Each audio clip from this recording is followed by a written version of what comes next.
Pondcast. It's the chapter-by-chapter reread of the Harry Potter series with a reconciled craft brew on the side. I'm Aaron, and I'm here with my two favorite Hufflepuffs, Jade and Nate. Hello. Hello. On this episode, we are slapping our way through Chapter 15 of Harry Potter and the Prisoner of Azkaban, the Quidditch Final. A slap. Yeah, we're going to slap it to base through Chapter 15. A slap. What's a reconciled? Reconciled? I said reconciled. I know. That's why I was. What is that? That's when you concile and then you've got to do it again. Yeah, but how do you do that with the first How do you do that with the craft beer? How do you do it with the craft beer? Like, how does that? What makes a craft beer reconciled? If No Rules was bottled back into a bottle, would your feelings of No Rules go back to what they were prior to when they went into a can? Would you say you would have reconciled with No Rules if they come back into a bottle? You're grasping, but okay. Didn't say it was a good argument. Just said it's there. I think it's about time we get into the chapter summary. And we find out what this chapter is about before we dive a little deeper into some of the things we want to talk about. This one's going to go a little bit quicker than the last one because we realize that all three of us don't want to listen to me talk for 100 straight seconds. In this chapter, Ron and Hermione make up over Buckbeak's loss. Draco fucks around and finds out. And Hermione sleeps her way through charms and takes out her frustrations on Professor Trelawney's entire fucking life. Yeah. As Easter arrives, everyone focuses on the important things, like the Quidditch match between Gryffindor and Slytherin. Harry tries to focus on the match, but that goddamn Grim will just not leave him alone. The final match kicks off, and for the first time in 7 years, Gryffindor wins the Quidditch Cup. They did it. Oliver Wood can die happy. Oliver Wood leaves Hogwarts a Quidditch champion. That's all that matters. That's all that matters. The book can be done now. He didn't graduate, never got a job, and just didn't really do anything else for the rest of his life. Didn't matter. But you know what? He was fine. He had that championship that one time. He was happy. He was good. Yeah. I want to ask you guys a question here. Ron and Hermione have made up, and Ron offers to help with the appeal. And, that causes Hermione to drop all pretense. She gives Ron a big ol' hug. She's crying, and she apologizes, says she is very sad that Scabbers is no longer alive. And she was very upset when, Ron almost died because Sirius Black broke in with a knife. And, Ron decides to go, hey, you know what? It's fine. Scabbers was actually pretty useless. Maybe I'll get an owl now. So with what we seem to have in front of us being the resolution of Crookshanks versus Scabbers and Ron and Hermione as pet owners, how are we feeling about this? Okay, here's the thing. When there's a traumatic loss or, a big event in your circle, it brings people together. You might be fighting, but you're like, bigger things at hand. Okay. So this happens in real life a lot. You're like, okay, we're mending fences. But there's a conversation that needs to be had at some point. Like, they brush it over really quick, and he was very quick to be like, it's fine, my old rat. And this is what should have happened a while ago, whatever. But there's never a discussion about, hey, honestly, the rat being gone isn't the thing that's the big issue here. It's your attitude about how everything went down. Yeah, the way you reacted to me having a problem. Like, I get you're not happy about the information that I was giving you, but, I'm your friend. I'm kind of in crisis right now, and it's as a direct result as to something you have control of, and you ignored that. Yeah. As a person, I was upset at you. Now, for the purposes of what we're doing right now, long term, am I going to let this totally ruin the friendship? No, I don't want that to happen. So we can just move past it for now. But like you're saying, there is going to be a talk. Yeah, though. because can I trust you as a friend? Yeah, it doesn't have to necessarily be a chew out session either. It's just we need to have a conversation. I need to know that you're acknowledging that wasn't cool and that you're not going to treat me that way in the future. Because otherwise, I can't trust you to be somebody I could be open with. And on top of that, I see that you have a point. I just want to point out this whole thing that we're all upset about is over one of our other friends' pets being murdered now. You're so upset about his pet because this is horrible for someone to lose a pet. The point that Hermione should be apologizing for is not that Scabbers died. It's that she was a bad friend who was a pet owner. There was no respect to your friend as another pet owner. Now, that was both ways. Ron was not doing anything to help Hermione, and Hermione was doing absolutely nothing to help Ron as pet owners. And no remorse or, empathy. I'm for not the apologizing situation. for my actions. I'm apologizing your rat's dead. And it's like, no. The correct apology is to apologize for your actions. Like, I'm sorry that Scabber, because it's Ron, I'm really, really sorry about Scabbers. Like, that's it. And it's like, no, it should be, Ron, I'm sorry how I acted. Yeah. But they are 13 or 14. That's, us as 30-something-year-olds, we're slightly more emotionally mature. Yeah. Just a little bit. But I feel like I'm remembering from when I first read this, when I was a similar age, that it was kind of like, hey, you took my toy. I'm not mad that you took my toy. I'm mad that you went into my room. Like, you invaded my privacy, but you're apologizing for apologize for invading my room. Yeah. Like, yeah, it sucks you took the toy, but really, you went into my stuff and snooped around. Hey, Hermione, you see how you were an asshole to Lavender? You see how you were an asshole to me because life happens? Mm-hmm. That's what we're talking about here. Yeah. Okay? Yeah, life happens. You don't have to be a dick about it. Yeah. Right. It's what Hagrid said. People can be stupid about their pets. Yeah. That means the person is being stupid. So don't apologize for the pet. Apologize for being stupid about your pet. Yes. And speaking of, I want to lead this back to Buckbeak and his trial. First of all, little minor note. Hagrid mentions that Beaky loved London, which I think is interesting because... Yeah. Do you go out flying? Right. What did he see in London that he liked? They do a double-decker bus tour? Yeah. How was he even allowed, we know Hagrid has walked around, but this is a fucking hippogriff. What the fuck?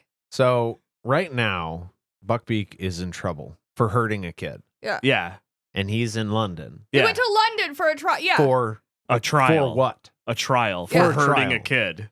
So, I just want to pose this question. In the next episode, I believe I am going to drive the point of this question. Teaser. Right now, Buckbeak has been summoned by a court to appear for hurting a kid. Mm-hmm. So he is now out in arguably the largest city Where there's lots of kids. in that area. Potentially. Okay, just for context, for here, if you're a dangerous criminal wanted for just say murder or even assault, you're going to be in jail until that trial date happens. That didn't happen to Buckbeak. So what that tells me is nobody really believes Buckbeak is fucking dangerous. Or he should have a muzzle on or something. Or if he's doing, but that's what I'm Was saying. he Like, they're magically having him, disguised? Hagrid's just taking him. Hagrid ain't doing that shit. They know that. You and I know that. Everybody knows that. That's all I'm saying is that if he's really dangerous and he's going to trial for being dangerous, we're going to have to fucking put this thing down. In a cage? They would not just invite him to London. No, lock his ass up in a dungeon. Whoever's representing this apparently super dangerous creature needs to come and you know what I mean? Or transport carry him out in the a cage, execution, do the right? thing, and then we'll double check. Yeah, no, nobody fucking thinks Buckbeak is dangerous. Yeah, I think it's similar to the point that, you kind of want to bring up is comparing this to a dog bite. Yeah. You can't have your dog bite someone and then just go ahead and take them around on a basic leash into a park. Yeah. You got to what I'm muzzle your saying is dog. You're going to have to... You don't bring him to court. That's You what I was leave gonna- your dog at home. dog doesn't and come to the because trial. it's dangerous. Then they say, hey, you got to put it down. And then you got to take that to a person that can put an animal down. And then you got to show proof that it happened. But it doesn't. You don't bring it in because if it's actually a dangerous animal, you don't bring it into court. Well, Buckbeak has a right to face his accuser. I Plus- mean, I get that. But I just it's all wrong. If they really thought he was dangerous, Yeah, they it doesn't wouldn't make do- any it's- sense. They're doing Buckbeak. It doesn't make any dirty. sense And to I mean, bring yeah, Buckbeak I to don't the, like the it. magical. I mean, there's in their history, there's precedent for them having animals at trial, and Yeah. which is just it's a wild thing. You would why would you have the animal at trial? It can't defend itself. No. It leads to biases for and against the animal because if it's being aggressive in its cage wherever you have it, you're going to think it's aggressive. If it's being docile, you're going to think it's a docile, sweet little thing. Why would we murder it? It's not a good plan. Also, what were you going to say? I think it's a great plan on Hagrid's part because if you bring a fucking hippogriff into crowded ass London and not a single bad thing happens, Yeah. maybe that hippogriff ain't a bad hippogriff. Little preview. That's my thing for That's the what I next was gonna chapter. say. Is the hippogriff could 100% prove, like the judges at the trial, people could Yeah. come up and be like, "Look, if you follow what everyone agrees is proper procedure for a hippogriff, not a problem." Yeah. So maybe that should have been proof that the hippogriff is innocent because it went to London with no problems. But listen, this is where my point comes through. Yeah, Okay. absolutely. Lay it down. If a dog bites somebody, if an animal in a zoo hurts somebody, if a child gets in a gorilla habitat, the gorilla gets put down. The Right. dog gets put down. Mm-hmm. It's always the animal's fault. If you keep Yeah. the dog, Yeah, remember Harambe. if you keep the dog, if you keep the dog after the dog bites somebody, guess what? You can't have insurance. No insurance carrier is going to hold you. Mm-hmm. You the dog is a giant ass fucking liability, and Yeah. anything that even if it's the sweetest old dog who just got surprised because somebody was being an asshole to it. Mm-hmm. If Yeah. it bites somebody, you are fucked, and the dog either has to get put down or you are 100% like just hanging out there for every bad thing to happen. Mm-hmm. So, as sad as this is, honestly, Buckbeak, he shouldn't have ever been put in the situation he was with the children. Yeah. Well, Okay. I think it's the ministry officials. I think we've covered that in the book at this point. Is like the ministry officials even say shouldn't have done a hippogriff lesson 1. Hippogriff is not only not lesson 1, but not for third years. we talked That's about a this 6th though, year Magical Creatures topic. in Defense Against the Dark Arts. Mhm. Right? I mean, they started with a boggart, which we've kind of gone back and forth on how dangerous boggarts are, but it's supposed to be an early lesson, right? Easy fix. So yeah, you start with the small stuff, work your way up. Snape, he jumped ahead. He was like, "We're doing werewolves." No, fuck you. We're not to that yet. So hippogriff, awesome introduction. Probably not the best starter animal though. I'm right? just saying, in general, should those animals be being kept domesticated in that situation in the first place? Probably not, because you're opening up to these type of situations, which will lead to, unfortunately, people getting hurt potentially and pets getting put down. Mm-hmm. Well, I was just gonna say, I think one of the things that I missed before is that Hagrid is the caretaker. So he's like kind of in charge of all the animals and the grounds, but now he's also a teacher. So his caretaker abilities are gonna be stretched thin Yeah. because he's busy doing the teaching thing now too. Yeah. So Well, that and Magical Creatures is obviously a great choice for Hagrid Perfect. to be a professor because Hagrid's probably more in tune with creatures than people. That's kind of part of it is like he doesn't ever think the hippogriff is that big of a deal because he is friends with all of them because it's not hard to be friends with hippogriff when you're Hagrid. yeah, Right. He is fine with deal because the sharp claws don't affect him. It's a whole lot of thing. Real quick, because I know we want to get to more. Apparently, yeah, Hagrid just has to defend Buckbeak by himself, which like there's no defense attorney. There's no nothing. Like, it was just Hagrid because he says, I got tongue-tied and I forgot stuff. And then guilty. It's like, Yeah. there's no one was there, either court ministry appointed Or school. or from your school, from your friend group. No one was like, Not I'll even your come with friend you. group. HR. There's not. Yeah, where's You're tribunal? An employee of Where's tribunal? You're an employee of an institution, and they allowed you to do what you were doing. They approved all your lesson fucking plans, and nobody was there to have your back. Think Hogwarts has a lawsuit themselves coming. I'm just saying. I was This is just the gonna 80s. say, This is the start of that. if Ron fucking Weasley is a saving grace for your team, a legal team, Hey, like hey. the idea. I'm happy. careful. No, wait, hold on. Happy that he stepped up. We know Ron is a fucking ride or die friend. What I'm saying is Ron is a loyal fucking friend. What I'm also saying is Ron is not a fucking lawyer. I get Hermione being on the team, and I get Ron wanting to be on the team because he wants to help Hermione and he wants to help Hagrid. But nobody was just like, fuck, we need legal precedence on all of these matters.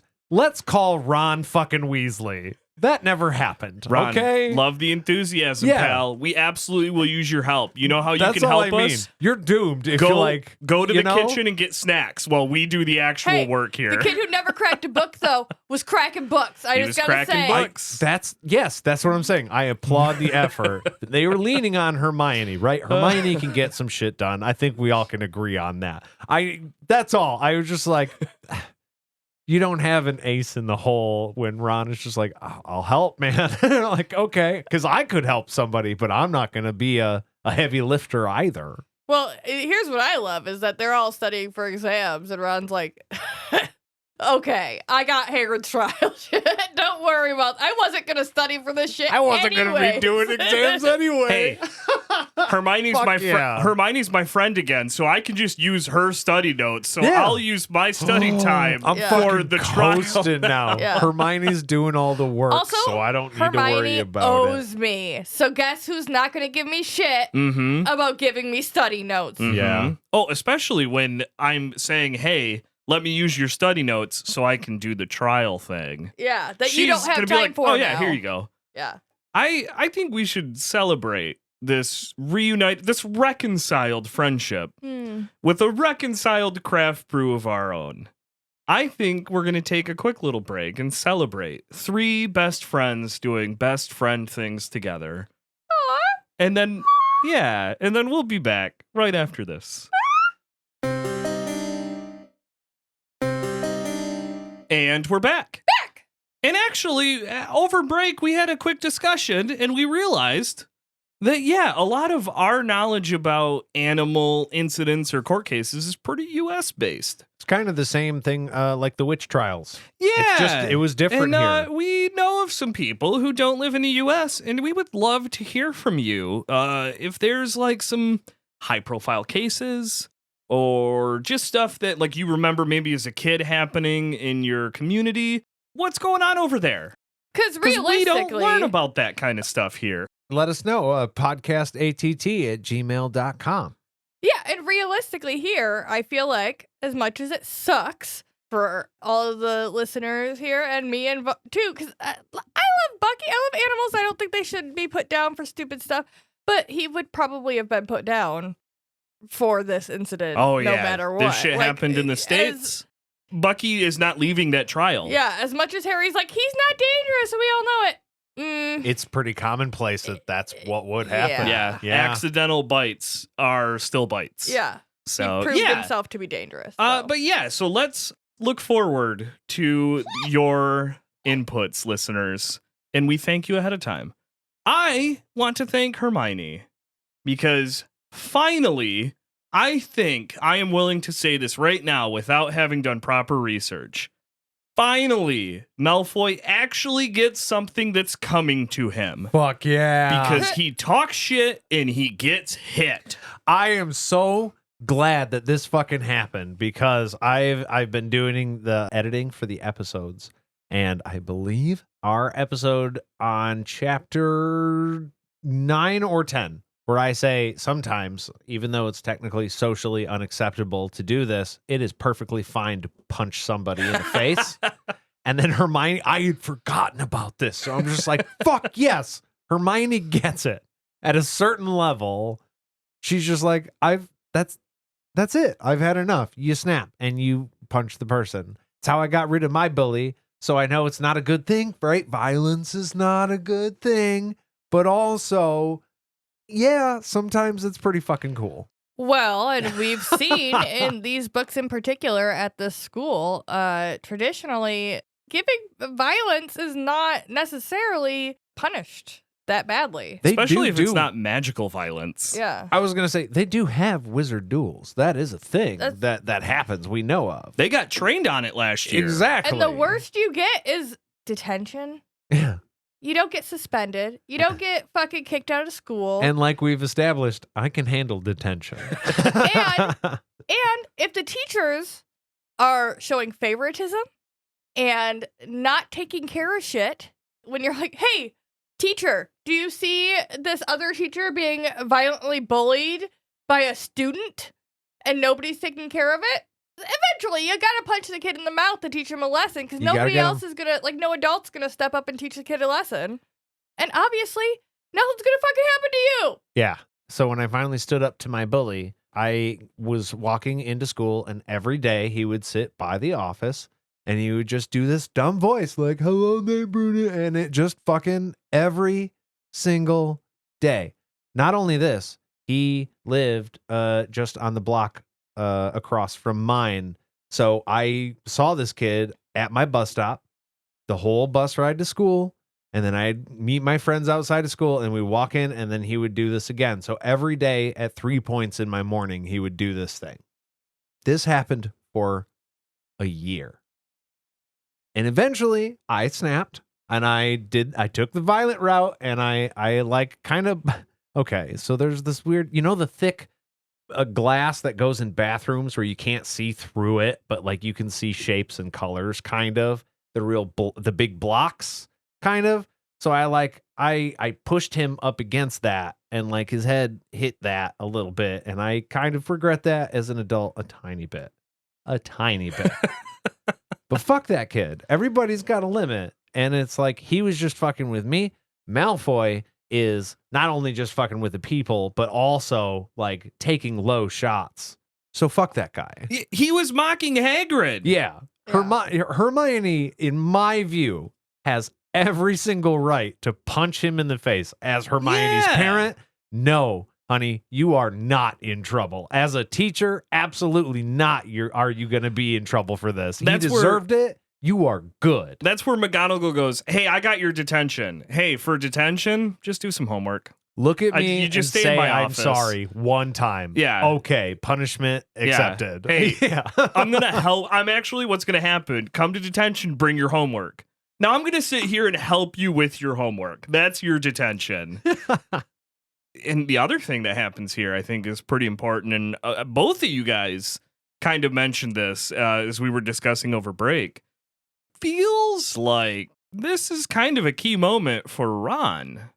Because Ron kind of starts paying a little bit more attention to Hermione after this. Yeah. Now, I will say, this whole book, Ron has been, like, pointedly looking at what Hermione is doing, and even when he is like expressly saying to Harry, look, this is weird, what the fuck is happening with Hermione? Harry's like, oh, this is fucking, yeah, okay, that's weird. But Ron, very rarely is Harry the one to bring it up. It's always Ron. It's always Ron, and Ron's not getting any validation on these ideas he's having. No, but he's very much on just like, what the fuck? So it's interesting to me. And then this happens, and he's like, Hermione, what the fuck got into you? He's so critical of her this entire book. Oh, yeah. And then she hits Malfoy. And yeah, it's like his eyes light up. And he's just like, I get you. Because Ron's ride or die. This is Ron's style. Hermione has left Hermione's style. And she's doing things Ron's way. Yeah. And Ron is got to notice this. Ride or die Hermione poked her head out here. And she said, all right, I'm done. And she does. She turns to Harry and is like, you better fucking beat his ass in the final. Fuck yeah. Well, here's the other thing is that you're right. She's ditching Hermione's style.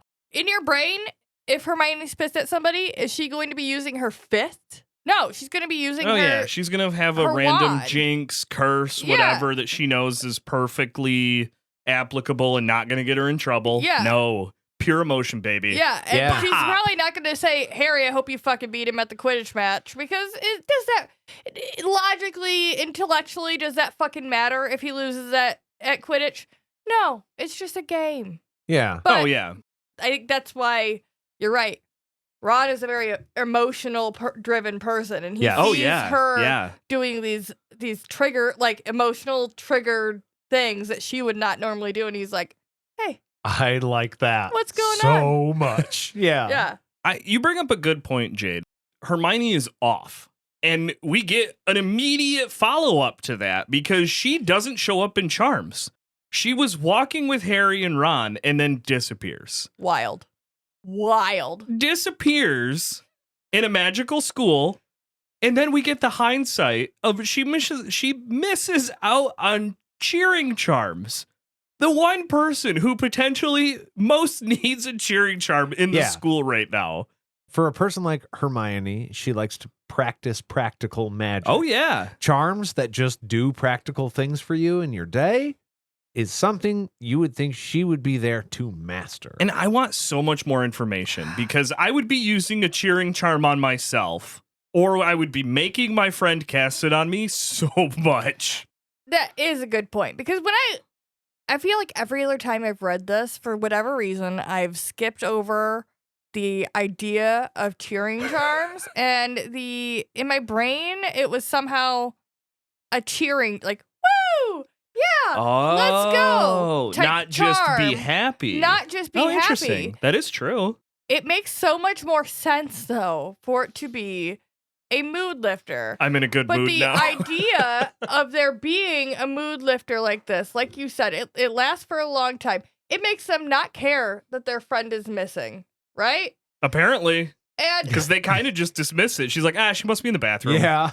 They don't go looking for her. There's been a theme we're of not depression in this book, though, too. but we're not taking antidepressants because we're Bingo. wizards. We're not taking We talked about this. There's got to be some sort of a Stimulants, way that they drugs deal and with stuff, that. And right? I think this is it. There's no therapist at this boarding school. Apparently, no one has any mental problems ever at this boarding school. But so this works as a maybe antidepressant, but on the other hand, it also seems to numb their senses to the world. So it works more like a drug almost 100%.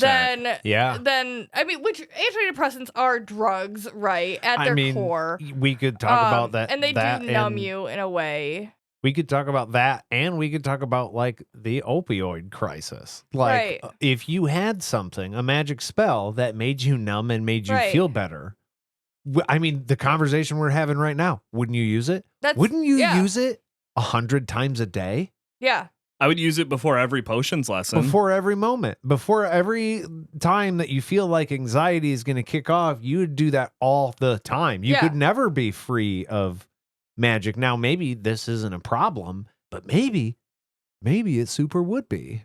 Why? I mean, don't you're know teaching the 13 limits on that. You're teaching 13-year-olds euphoria. Yeah, I mean, you have How is you're it at a not? school for teenagers, or you have a medical wing. Does this medical professional also not deal with like teenagers having mental trauma, which happens every single day in a teenager's life? Especially like, at a fucking school take like a this, charm, apparently, when chill you have the fuck out, Dementors outside. go back to class. You know what I mean? Like, it could very well be a thing. They're Dementors. Why do we not know this already? Also, fucking on a cheering charm? That's gotta be awesome. So you polyjuice potioned it up, cast cheering charms on yourself. Polyjuice. Little Engorgio.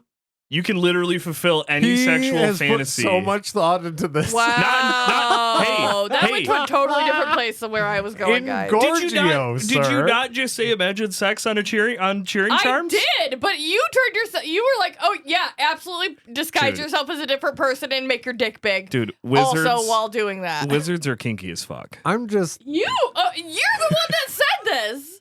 I'm a wizard. I have a wand. if we're in magical world, I know magic is real for certain in Gorgio. Not fucking needed. I've got everything I need now. Not touching that one. Okay. I think that maybe we should focus more on the fact that Hermione is not even there through lunch, okay? So, like you guys were saying, like addictiveness or whatever, either Harry and Ron are bad friends, which we've also had examples of that, because they go through a whole class and lunch before they go look for Hermione, and they don't go look for her. They just go back to the common room where she's sleeping. No, they don't. I'm sorry, I didn't mean to interrupt you. No, but go for it. It explicitly says that it's because of the cheering charm that their like wonder turned to worry. The cheering charm left them with a feeling of great contentment. Yeah. So yeah, they're not worried about anything. So it was the fucking magic spell that makes them just like, okay, not whatever. worry about it. Yeah. Oh, I mean, their base level of like Harry not being observant and Ron, maybe, like it's exponentially increased because of this cheering charm. It's not A or B. It's both. Yeah. They took the bar down and put it on the floor. Yeah, because that's where it is. It also mentions that by the time they finished their apple pie, the after effects of the cheering charms wore off, and then they started to get slightly worried, to your point, Jade. Amazing to me because all it would have taken for me is probably just the apple pie. That's my cheering charm. I forgot Give me some apple whatever pie. the hell else was going on. We've got pie, guys. I just see. I feel like Ron during that was probably like, "Hey, man, Hermione, right? She's still gone." And Harry's like, "Oh yeah." Anyways, I very much half an hour later, Ron would be like, "So yeah, Hermione though, right? She's not here." And Harry'd be like, "Oh yeah." Anyways. So what I am now taking from this, and I am I don't care if anyone shows me proof otherwise, Hufflepuffs are casting cheering charms constantly. All the fucking time. Yeah. If you get 100%. stoned from a cheering charm, dude, Hufflepuff common room, cheering charms left and right. Anyway, they do find Hermione back, and they head to divination, and oh boy, Hermione fucking goes off. She can't keep Trelawney. her fucking mouth shut to Now, save her life. I am not going to sit here and say that only one party is responsible or at fault or whatever, because look, everything's a give and a take, but you cannot openly talk shit to your professor and not expect anything bad to happen. Now, look, we've talked about the kids like open rebellion against Snape. Oh, yeah. Right? And Snape is the worst case scenario that we're dealing with at this school. Hermione has taken this concept and then fucking weaponized it against Trelawney to where she is just like, everything you're doing and you stand for is bullshit. I stand against you. I am not going to make any part of your day easy. We talked about Ron admiring Hermione for finally stepping out of line and punching Malfoy in the mouth. This is not the same thing. This is that same Hermione is finally acting impulsively, and it's not a good thing. There's a couple layers here. I think on one layer, Hermione's overworked, right? Mm-hmm. She's doing all these different classes. Somehow. Classes that she 100% believes are useful pursuits of her time. Practical. Yep. This, not so much. So why am I wasting my precious time that could be used in other... So I think that while she knows not to fucking talk, that shit will happen if she talks to the professor. Yeah. She's honestly doing it on purpose because I don't need to be wasting my time here. There is another point, though, that I think will come up later, because now that I'm thinking about it, I just want to say that Trelawney is all about divination and seeing different timelines and things, and that maybe Hermione has her own reasons for having an issue with somebody who thinks that they know what's going to happen in the future. I could see that. That's what I'm Maybe saying. on some level, Yeah. she's just like, I don't need this class to graduate. I'm doing so much extra credit. I don't need this fluff class. It doesn't matter to me. Yeah. So I can just tell you, hey, I think you're full of shit. This class is dumb. Fail me. I'll go hang out in the library and study for a class that fucking matters. Yeah. 100%. But on a personal level, as a teacher at a school, ow.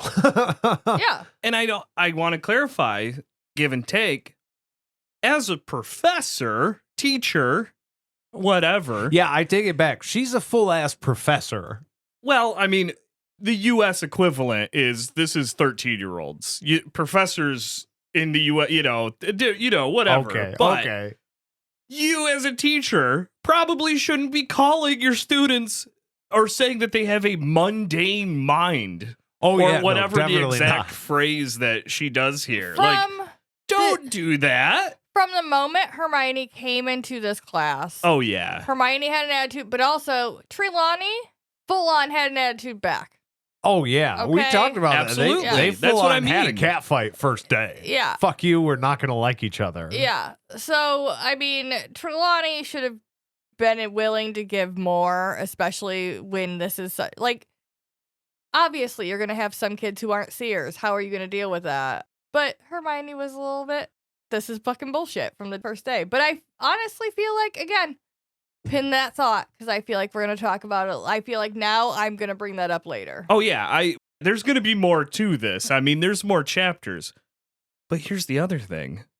Maybe Hermione wouldn't have such a problem with Trelawney if Harry had admitted to Ron and Hermione, well, he does to Ron a little bit, that he is seeing the Grim after Yeah. she predicts this shit. Oh, yeah. So, like, hey, Hermione, no, Trelawney might be a resource, and now this class is practical. Yeah, this Because is I super am useful to seeing me this. now. Yeah. Yeah. Hey, by the way, Hermione's a little too Hermione, close-minded. she was fucking right. Yeah, yeah.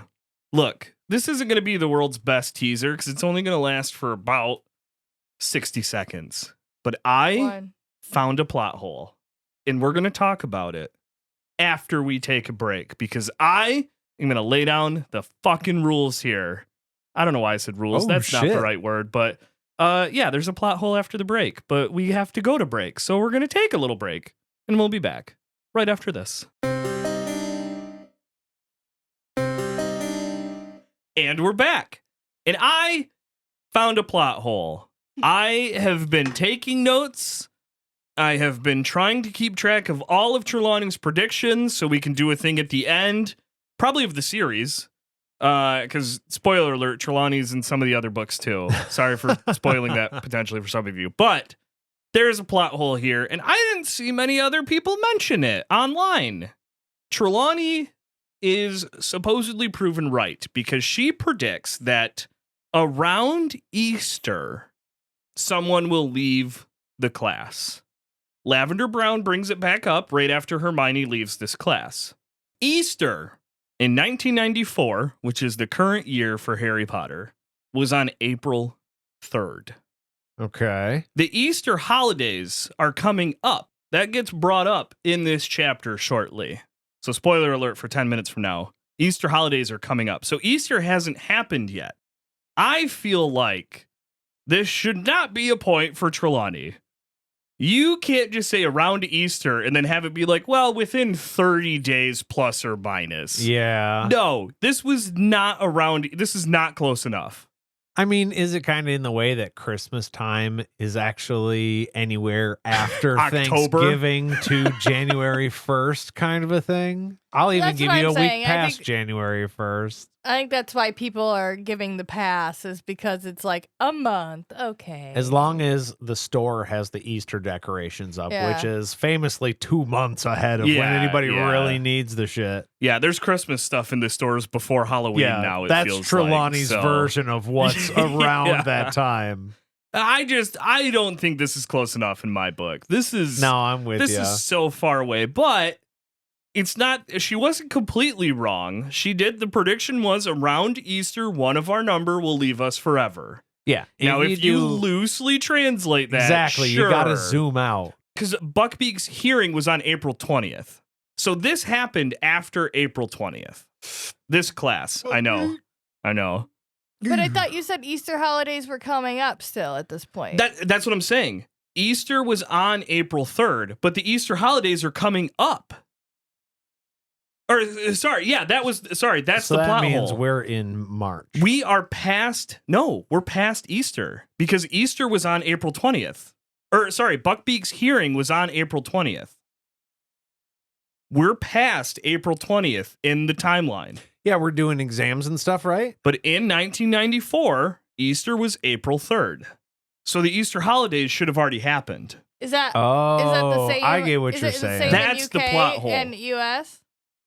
I would think so. I don't think they... Wait, fuck. Do they have a different Easter? UK listeners, do you guys have a different Easter? Yeah, let us know. podcastatt@gmail.com. It's got to be the same Easter. Jesus didn't rise on different days. Dude, he I rose don't on know. Easter. Oh my God. That's okay. okay. I can't. Maybe this is for a different... Okay. Anyway, yes, that's the plot hole. The plot hole is that this happened already, even though Easter holidays are... That's what it was. That's what it was. And I'm not seeing anyone else mention Fucking it. backwards. I am Yeah. mentioning it. No one else has mentioned it. Oh, good for you. I'm Exclusive podcast ATT Yeah. right here. I'm a smarty boy. Anyway, Okay. so now that Easter already happened back on April 3rd, we're going to go into the Easter holidays as we prep for the Quidditch final. Okay. It gets mentioned here that the burden of winning is on Harry, and as a sports guy, this is not true at all, because Harry has to wait to catch the snitch until they're up 50 points. Yeah, he's got Which a very means- specific window in which he has to act. The burden of winning is also on the Chasers, because they have to score 50 more points than the Slytherin Chasers do. Yeah. And the burden of winning is also on the keeper, Oliver Wood, because he needs to stop Slytherin from scoring.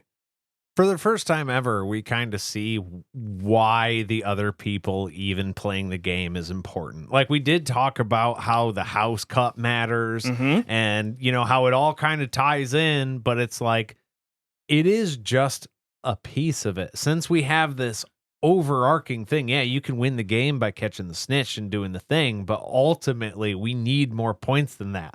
Yes. So our other people who have been trying to score their asses off this whole time that apparently don't fucking matter now are kind of like, they set the pace of the game, and ultimately they're going to determine whether or not we have a good end of year bash as opposed to just this game. Do you know what the Chasers do?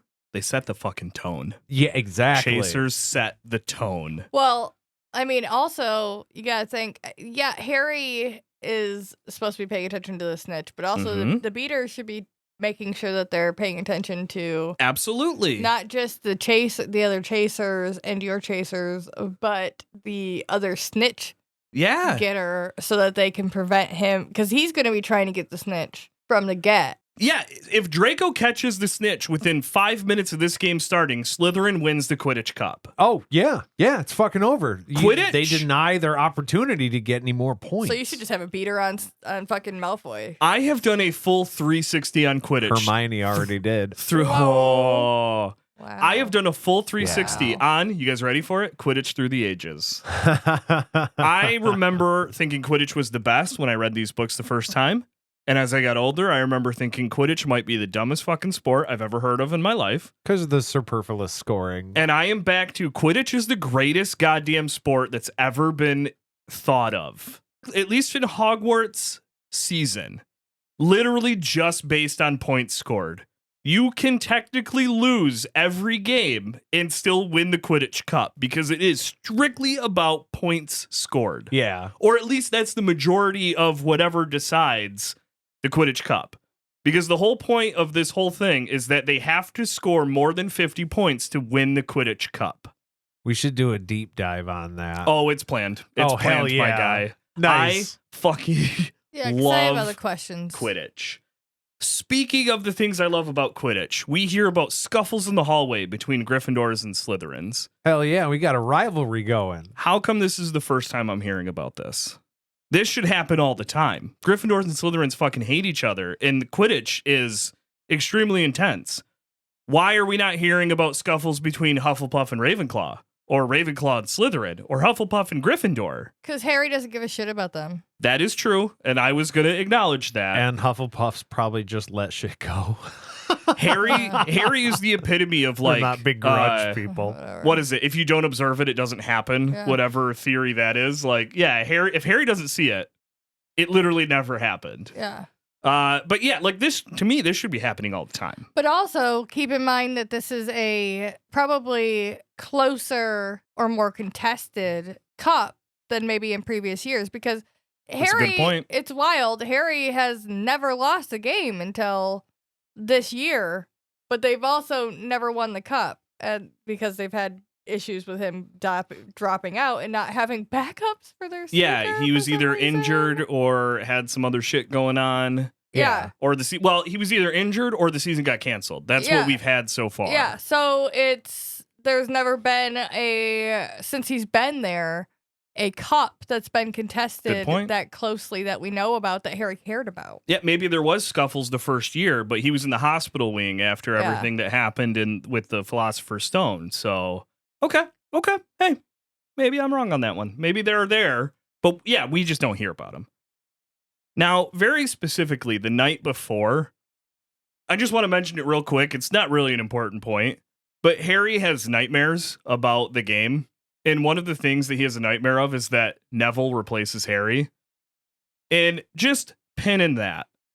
I feel like the amount of times we get like Harry and Neville stuff, Yeah. find it interesting. That's all. I also think it's really interesting because Harry is having dreams and nightmares before this big match. And there's been this whole sub theme with Trelawney about, knowing the future. Mhm. And now Harry has this nightmare and he's just like, how much stock am I really putting into this nightmare? Do I think this is a thing that's going to happen? Maybe not with Neville, right? Neville's not on the team, but like, is this some sort of metaphor for how poorly I'm going to do a Neville level game tomorrow, and Yeah. it's going to be the worst. To that point, though, 13-year-old Aaron, when he goes to his first divination class, 100% dream journal that night. I am starting a dream. I am like, are you telling me I might be able to predict the future? I'm taking note of everything. Oh, yeah. Every I'm single full moment in. I experience deja vu, making a note. Dream journal, absolutely. I just want to throw out just a tiny little behind the scenes thing Yeah. about what I get up to sometimes in my hobby Careful. spaces. No, I'm perfectly fine. I have OCD and I like to do tedious, light work a lot. And at one point or another, I had outfitted a regular deck of cards to read with all the tarot information that their counterparts were so that I could kind of learn to tarot read. I'm terrible at it. Fantastic. I know it's nowhere near the legit way that things are supposed to be done. Much respect for the people who practice that art because it is very complicated. But yeah, I low-key love this shit, and I would be as much of a skeptic as I am. I would love for it all to be real. So I would pay the fuck attention in Trelawney's class, 100%. Yeah. At the very least to your dream, maybe not some of the stuff that you're like, okay, that's dumb. Like if you could, my tea leaves, fucking tea leaves. I Okay. do want to do that on a Patreon episode. Yeah, that would be fun. I'm just saying, like your dreams and shit. Oh, like, yeah, I have yeah. deja vu sometimes in my real I have life. deja vu all And the so- time. Yeah. I feel like maybe I dream stuff sometimes. I don't know where the Mhm. fuck that comes from. So it would be interesting.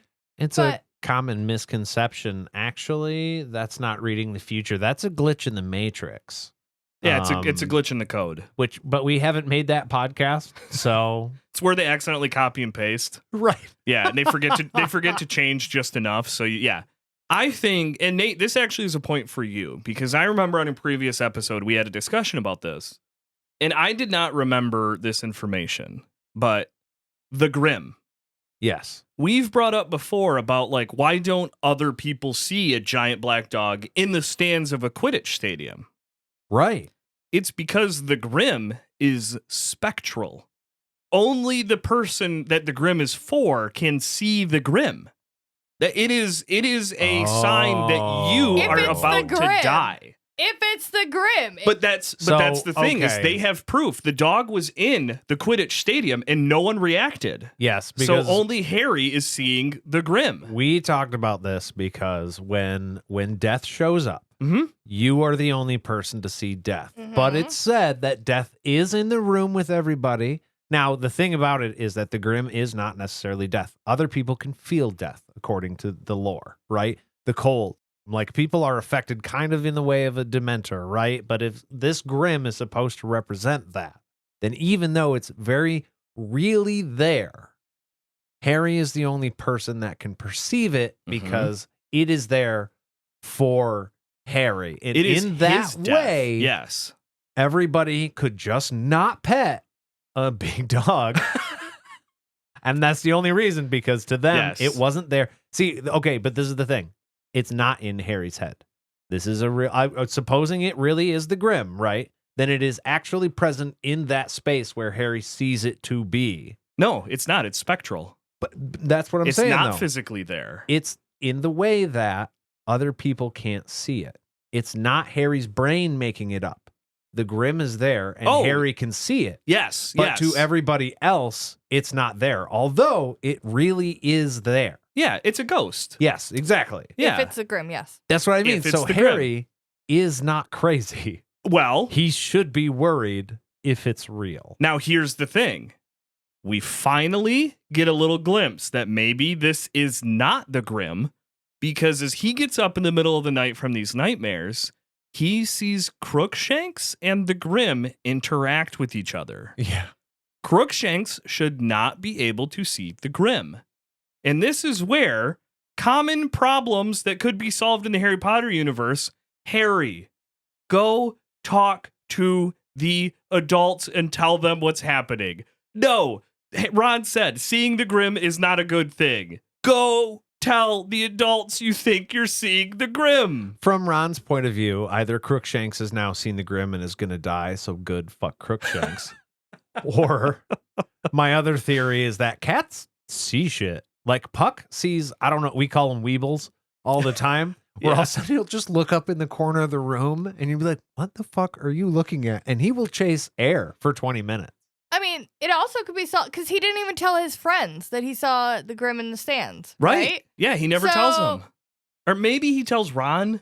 But Ron and Hermione were fighting, so I know he didn't tell Hermione. just asking people that were at the Quidditch match before, like, did anybody see a dog? Yeah. Hey, while I was flying around real fast, I thought I saw a dog in the stands, Seamus. Yeah. Seamus, did you happen to see a dog, or was that just maybe a weird blur thing? Yeah.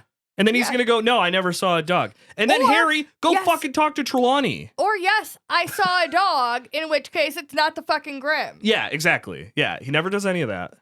But yeah, Nate, it seems like that cleared up a little bit. Like, the reason no one was seeing it before is because it wasn't really explained in the early chapters. I just But thought it it is was that interesting. the Grim is basically a ghost. Yes. And it makes itself visible only to the person that is supposedly going to die. For whom That's- the bell tolls. That's, yeah, exactly. Also a fantastic song by Metallica. But I like what you said. That is why it was not just constantly being pet, because pet that dog. who does not want to pet that dog? Because exactly, Gotta during pet that that episode, we dog. made very clear the Gotta point. pet The that dog. ultimate problem, all the bullshit going on. Nobody was petting a perfectly good dog. I'm Hey. gonna go pet that dog. Hey, you know what? Spoiler, okay? Spoilers. I'm just going to say it, though.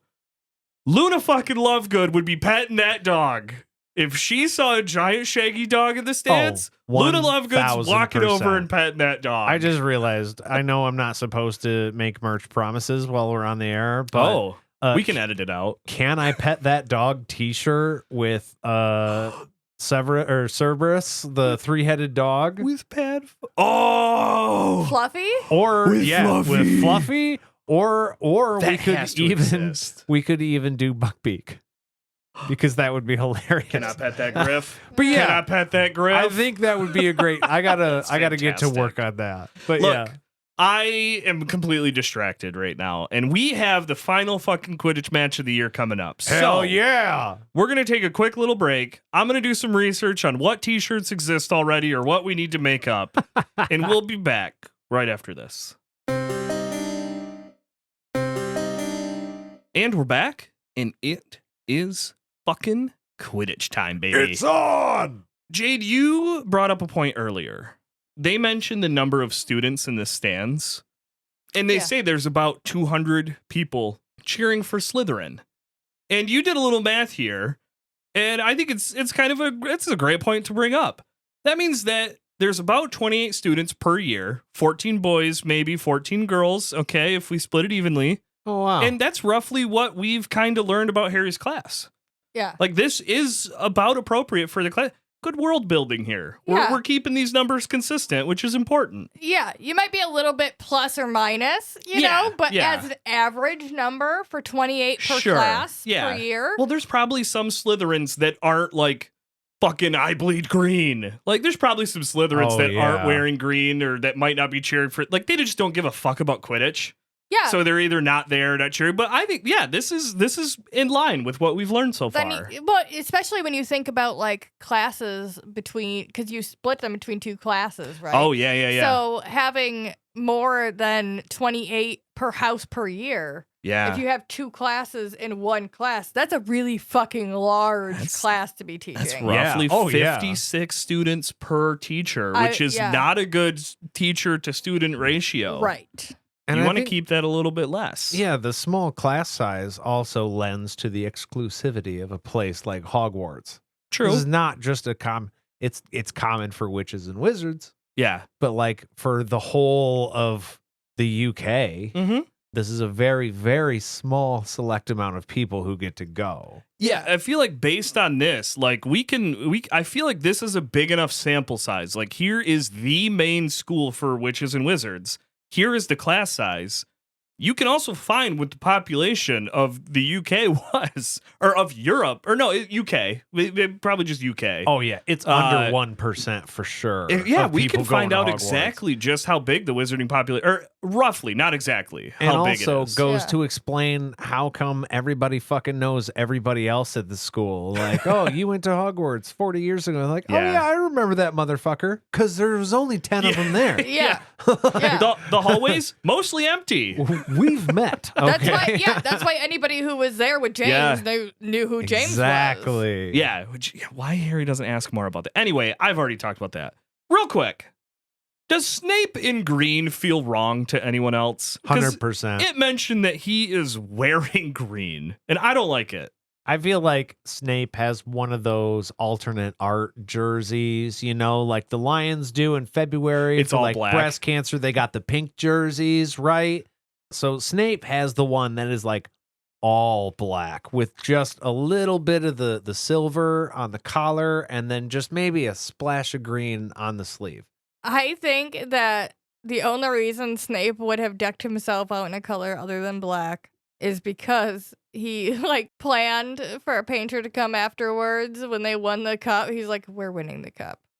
So I have to be wearing something correct for the ceremony afterwards when I hold the cup and someone takes the painting or the picture. Yeah. Because House that's Cup. going to be hung up for the next 100 years or whatever. He's the guy that technically wins the House Cup, right? Because it was his house that would be doing it. Right. It sounds like from previous conversation or from previous conversations from McGonagall, apparently Snape keeps that Quidditch cup in his office. Because there's constantly teasing between Snape and McGonagall about the cup. Yeah. I do want to say real quick, though, it does say that Snape is in the front row wearing green, just like everyone else. Aw. So if he's got some kind of alternate jersey thing going on, apparently so do a lot of other people. I think that dude is decked out in fucking green-ass robes. I changed my answer. Pom-poms. I know exactly what's going on. In this one very small way, Snape wants to be a part of the group.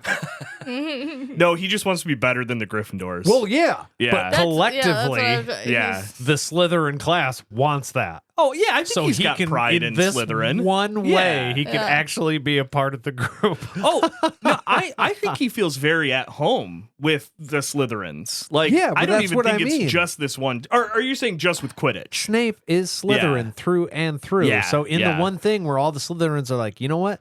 Fuck the Gryffindors. Fuck that Harry Potter kid. Yeah. Snape is like, yes, these are my people. Yeah, but I think had he not thought the Slytherin was gonna win, Oh yeah, he probably All wouldn't black. have. Yeah, all black. yeah. Now, it gets mentioned too that this game is very dirty and there's a lot of penalties. And I Which- think this is just another example of Harry not paying attention. Although the whole point of this is that Harry's supposed to be paying very close attention to the whole game. There are only 6 penalties. Really? That's not bad. Unless this was only a 20-minute game. 6 penalties doesn't really feel like that much. No, but like you mentioned in a previous episode, what makes a sport good is not the what is it? The rules. It's the amount of shit they can get away with that that should be against the rules. So what that means is only 6 official penalties. Well, yeah, the game can be However. dirty without penalties. Yeah. But the penalties that get called don't seem like super dirty or that far out of the norm for a game. So what else are they doing that's not getting called a penalty?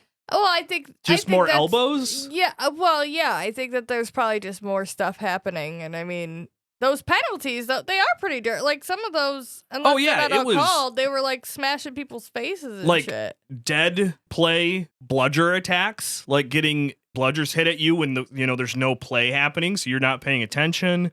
Grabbing someone's head instead of a quaffle, Yeah. like just straight up putting someone in a headlock. Like a tree Running falling into in them? the woods, if the ref doesn't see it, does it really happen? No, it doesn't. Doesn't somebody get hit straight in the face with a bat? Oh yeah. I believe one of the Weasley twins throws their beater's bat at Marcus Flint. Oh, I thought somebody actually got like fucking nailed with a bat, but maybe I'm wrong. No, Maybe I think I'm it's thrown. okay. That's but a little still, less intense. This is a bat that is either solid enough or magically enchanted to be able to hit a beater and send it flying. So, like, that's a thick ass club. With the way that bats are Bludger. actually built to flex, they are brutal even if they are thrown. Oh yeah, Yeah, I they said don't beater, lose didn't I? like the Okay, momentum thank you. that other objects do when thrown that way. Oh, yeah. their cores, they're pretty fucking awesome just for being like a really thick stick. They're all. I know they're not using American baseball bats. Calm down. But yeah, they're sweet. Yeah, Fred Weasley chucks his Six. beater's club at the back of Flint's head, and Flint's nose smashed into the handle of his broom and began to bleed. Maybe that's what I was thinking. I was, for some reason, There it imagined is. it. Like Yeah. I must have skimmed it and Yeah, thought that he yeah. just hit him in the face with it. Those don't feel like the dirtiest of things. I mean, if there's blood, there's foul. That's the way we used to True, play. no but, blood, no foul. But even if there are 6, Yeah, I mean that's still pretty low. I wish we had a full time frame of how long this game took. We don't. I will say, I don't know about strongly, but I like to follow what's happening. I know Quidditch can be a confusing game, but it feels like at points of this chapter, the point of the Quidditch is to confuse you as to what's really going on Yeah, in the game. I don't like that. If you've made a game that has rules and we've now found has a certain level of complexity to it, don't obscure that. Like, I want to understand how complex and cool this game can fucking be. There are people running around on fields with brooms between their legs playing this game for real right now because it's cool. Mhm. I want to be able to understand all of that by reading this book. Oh, well, maybe you might not be able to do that by reading this book, Nate, but we can have a conversation and I'll get you there because Quidditch is the greatest fucking sport ever invented. And I am all for it. Let's go. The penalties don't seem, even the ones that are called, like I know that they don't seem as bad as they could be for this game, right? Yeah. But we are children True. playing a game. 13-year-olds and- flying around on brooms. And they are, Well, 11 there to is 17. intentional violence Mhm. being done to other students. And the answer is, all right, you get to chuck a ball over there with the you get keeper. a penalty shot. Yeah. They don't even get to put their people don't even get put away. I feel like for something that intense, like you intentionally try to hurt another player. Yeah. This is bad. Well, Like yeah. on multiple times you tried to do this. Yeah. You guys forfeited the game. There needs to be, That because, should be an ejection, right? yeah, Yeah. grabbing someone's head is one penalty shot. Draco grabbing Harry's broom is also one penalty shot. Somehow those are of equal severity. That's And what no, I'm they're saying. not. That's what I'm they're saying. absolutely not.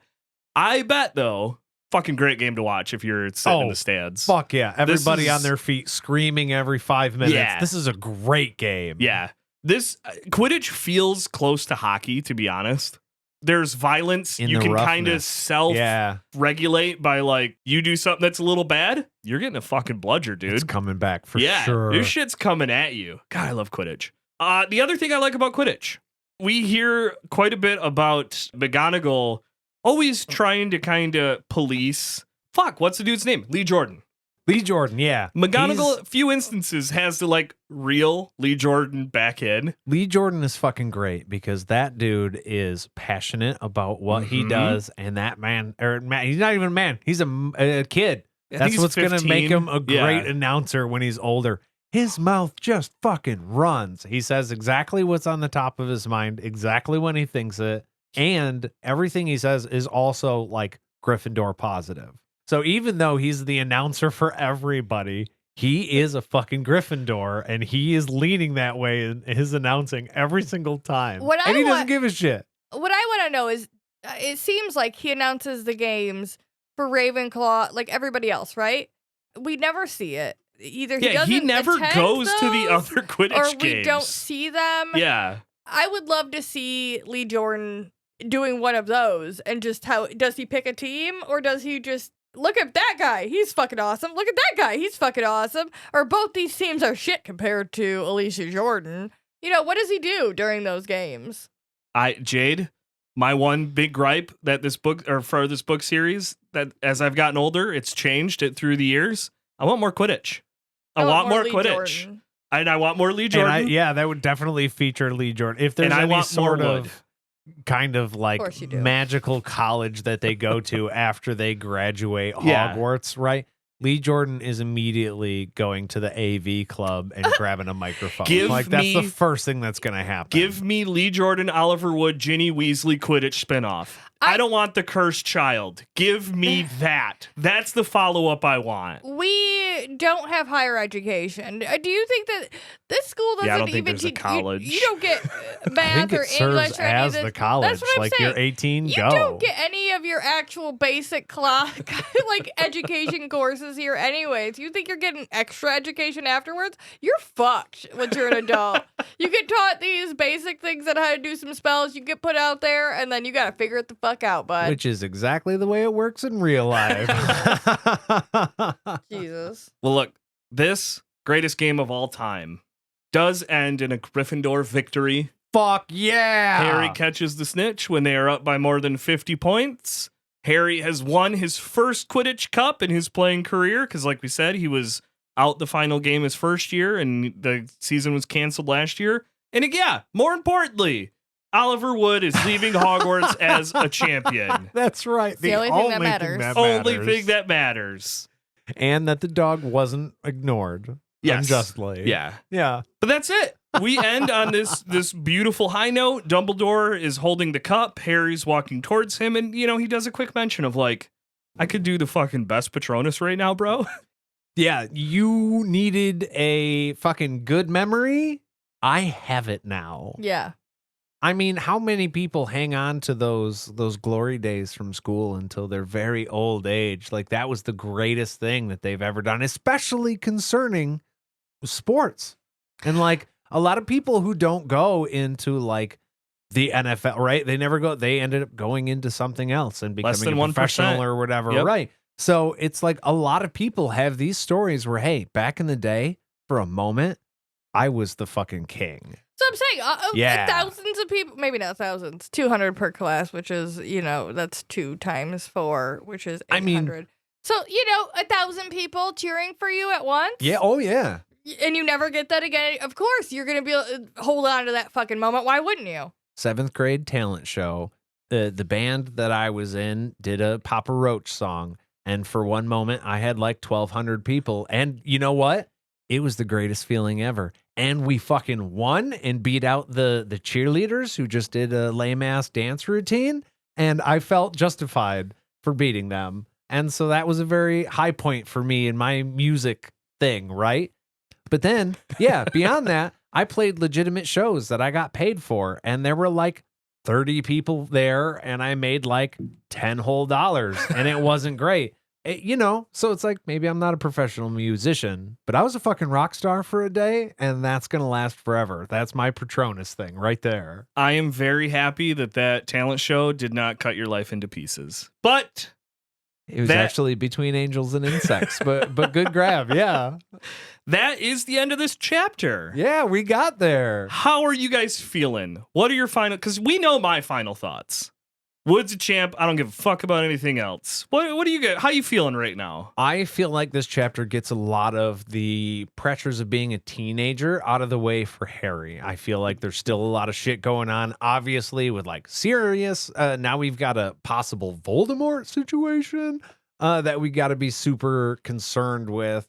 But like, he's won the Quidditch. Oliver, he's taken care of. Ron and Hermione have made up. We're making progress. We're moving forward. These are all good things. Sounds like you're feeling pretty good. Yeah. Was there anything else for you, Jade? Any final thoughts, parting gifts for the listeners? I think we could talk more about Quidditch at some point, but we're going to. That's for another day. It feels like that's about all we have to say about it. All right. Well, if you wanted to let us know what you thought about this chapter or this episode, you should write a scroll or a letter and send it by owl to podcastatt@gmail.com. You can also follow us on all of our social medias. If you really enjoyed this episode, you can go to patreon.com/podcastatt and pledge to a tier of your choosing. We would really appreciate that. We do live episodes. We do secret things on our Patreon that are fucking awesome, and you can only know what they are if you go there. Yeah, stuff and things and stuff. It's fucking great. Thank you all very much for listening, and we'll see you real soon. Bye-bye. Bye.